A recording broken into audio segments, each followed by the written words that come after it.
Olá, eu sou Ivan Lima e é um prazer te receber aqui na Fatos Desconhecidos. A única certeza que temos na vida é que um dia iremos morrer. E, de fato, a lei natural da vida é essa.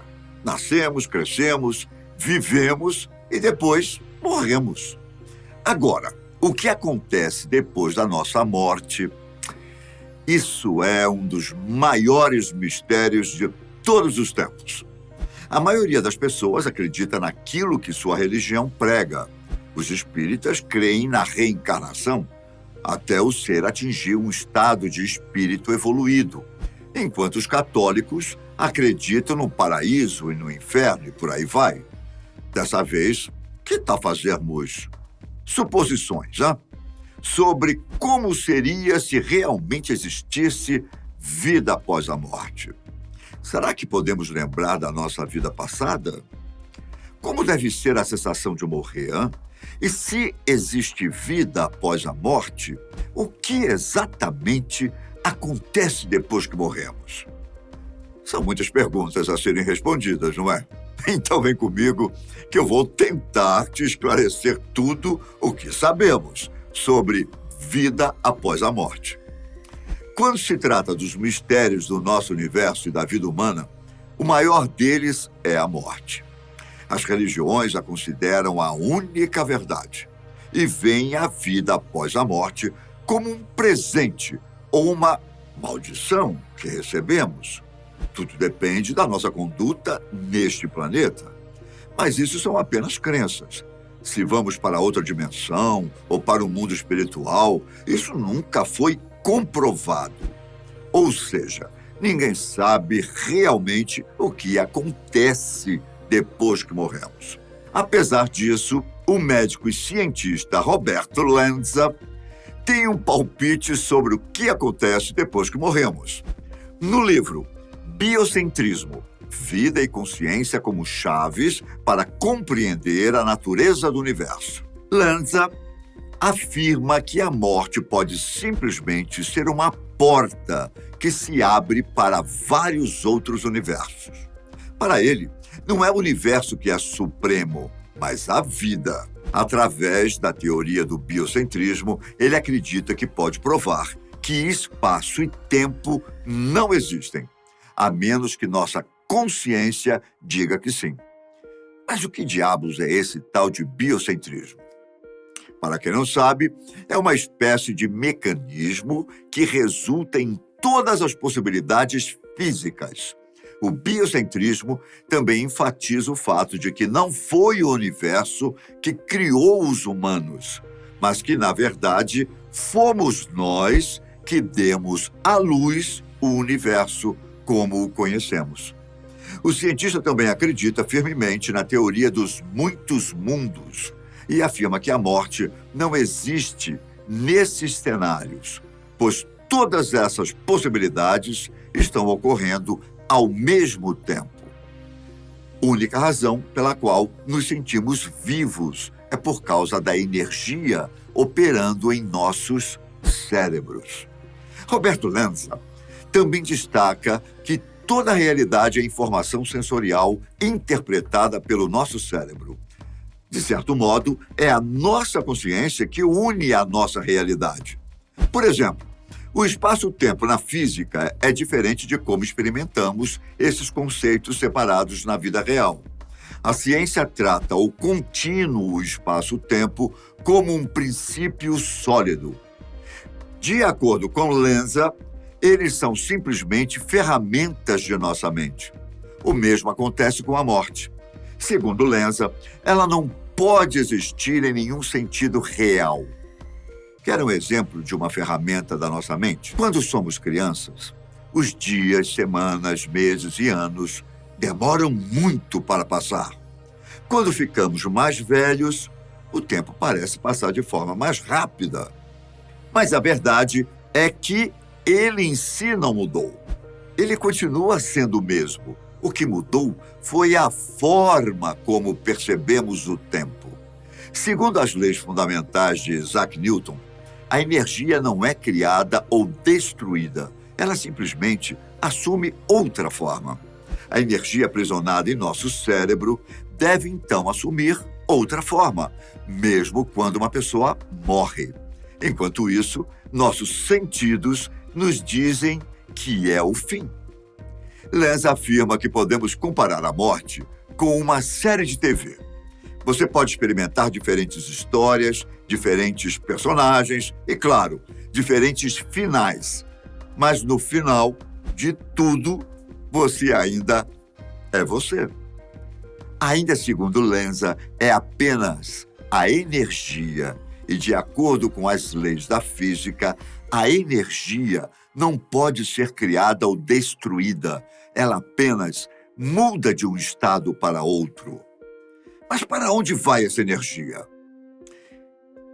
Em um mundo com espaço e tempos infinitos, a morte poderia realmente existir? Bom, são perguntas complexas e que até hoje nem mesmo Roberto Lenza conseguiu encontrar as respostas. Vale lembrar que Lenza não é um guru que tenta se aproveitar da fé das pessoas. Ele é atualmente o chefe diretor científico de 2 institutos de medicina extremamente renomados. Lenza se especializou em pesquisas em torno de células-tronco e também estudou os campos da mecânica quântica e astrofísica, onde também surgiu com a teoria do biocentrismo. Atualmente, ele está estudando células-tronco e sua aplicação no tratamento de doenças.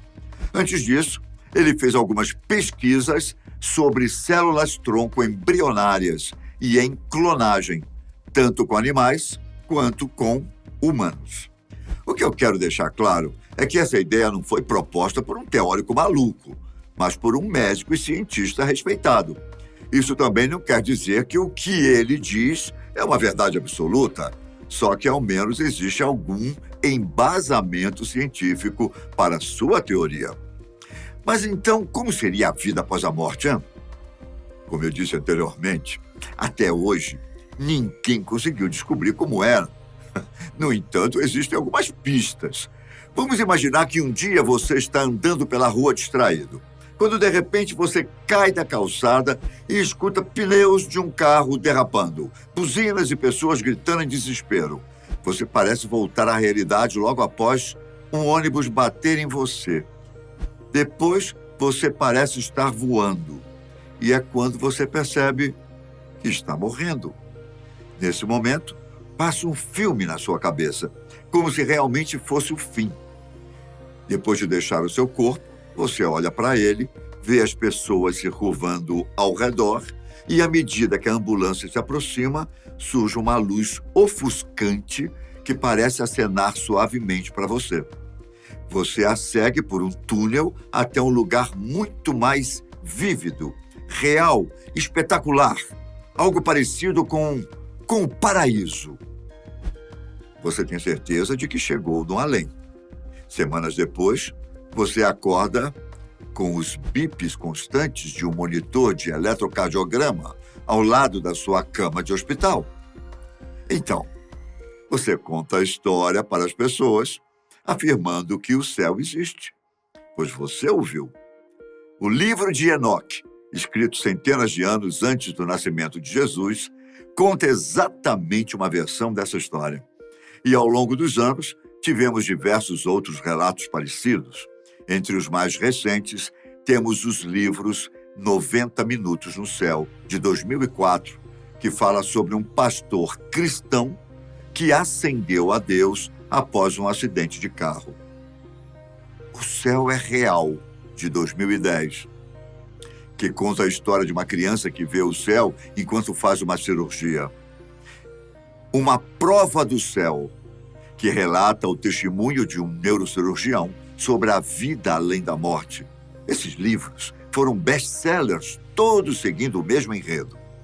E quase todos os relatos de quase morte têm algumas características em comum: a escuridão, a sensação da dor, o emergir para a luz e, em seguida, uma sensação de paz. O doutor Stephen Lawrence dirige o grupo de ciências do coma em um hospital na Bélgica. Ao longo dos anos, muitos pacientes que acordaram do coma relataram a Loris sobre suas experiências. E todas as histórias têm elementos iguais ou muito semelhantes. O certo seria fazer uma pesquisa científica sobre pessoas que tiveram uma experiência de quase morte. Mas isso é um pouco complicado, porque o instante exato em que elas ocorrem é desconhecido, tornando quase impossível de observar. Além disso, também seria cruel fazer varreduras cerebrais em alguém que possivelmente está enfrentando o momento da morte. Por isso, Loris e sua equipe decidiram estudar as memórias de quase morte de pessoas que sobreviveram, em particular de pacientes em coma. Para fazer isso, eles elaboraram um exame psicológico. O questionário de características de memória mede o quão presente, intensa e real é uma memória.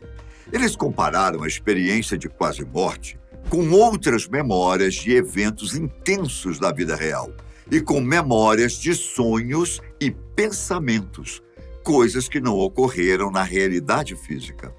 Para a surpresa dos cientistas, as memórias das experiências de quase morte foram muito mais ricas do que qualquer evento imaginado ou qualquer evento real dos pacientes que participaram do teste. As memórias dessas experiências superam todas as outras. Mesmo que o paciente tenha tido a experiência há muito tempo, a sua memória era tão fresca quanto um evento que aconteceu no dia anterior. Claro que essas experiências não nos dão a certeza de que existe vida após a morte, mas, como eu disse, são apenas algumas pistas. Também precisamos levar em consideração que a descrição desses eventos é influenciada pela formação cultural da pessoa. Por exemplo, um cristão dirá que viu Jesus ou o Deus da Bíblia. Um budista ou hindu quase certamente fará uma descrição diferente. O fato é que durante muito tempo as experiências de quase morte foram consideradas fruto da imaginação de pessoas com algum distúrbio mental. Contudo, nos últimos anos, a grande profundidade e variedade dos estudos sobre experiências de quase morte nos mostrou que elas não podem mais ser ignoradas. Elas são comuns e anormais o suficiente para atrair a nossa atenção. As experiências de quase morte revelam que nosso cérebro é um quebra-cabeça misterioso e complicado que estamos apenas começando a desvendar. Ao mesmo tempo, essas experiências podem nos mostrar um pouco do mundo espiritual. A verdade é que talvez a gente só descubra se existe algo após a morte quando morrermos. Enquanto isso, seguimos especulando o que acontece após o fim da lei natural da vida. E você? Qual a sua opinião sobre o assunto? Eu fico por aqui, mas nos vemos logo mais no canal da Fatos Desconhecidos. E não se esqueça, eu estarei com vocês sempre de segunda a segunda, 2 vezes ao dia. Combinado? Tchau!